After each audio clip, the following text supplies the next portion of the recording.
Yo, what is up, you guys? It's been a minute. Today we got a new custom. It's the Jordan 1 Heritage ones. I'm going to be turning these bad boys into Chicago Jordan 1s. Comment below, tell me what you guys think about it, and follow along. Later, guys.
What's up, guys? So I'm not gonna be doing too much talking like I usually do in my videos. Usually I give you guys like a step-by-step overview. If you guys have any questions or anything, comment below, let me know. I'll be able to answer any questions about them. Just a few things I wanted to just mention in this video. Prep is such key when it comes to these sneakers. These sneakers, they don't really come out well, or they don't last long if you don't do a good prep job. Always take your time when you're doing any prepping or any painting of any sorts. You want longevity. But I really like how this custom comes out at the end. Again, comment below, let me know what you guys think and how it came out. Again, if you have any questions, I may jump in here and there in the video. I don't know yet, haven't decided, but comment below if you guys really want this custom done or whatnot. I do have an open book right now. Actually looking forward to doing a lot more of these customs. I actually have a few other people who are requesting this already, but check out also my other videos. I don't just do these types of customs, I do other things as well. I do restorations, if you guys need any full restorations. I've been in a big kick. A lot of people have been really hitting me up in the DMs for these Jordan 1 high top or mid tops cut to low tops. Those have been coming out really great. People are really enjoying those. Check out my videos if you guys want to see any of that. I did a video recently from, I believe it was like 2 weeks ago. That's probably like the best video that you guys can see now of my more up-to-date process of how do I cut Jordan 1 highs or mids to lows. But again, enjoy this video. If you guys have any questions, just comment below. Alright guys, later.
Delivery.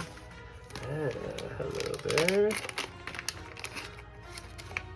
Can't have a Chicago Jordan 1 without the Chicago tags. Bloop, bloop. There you go.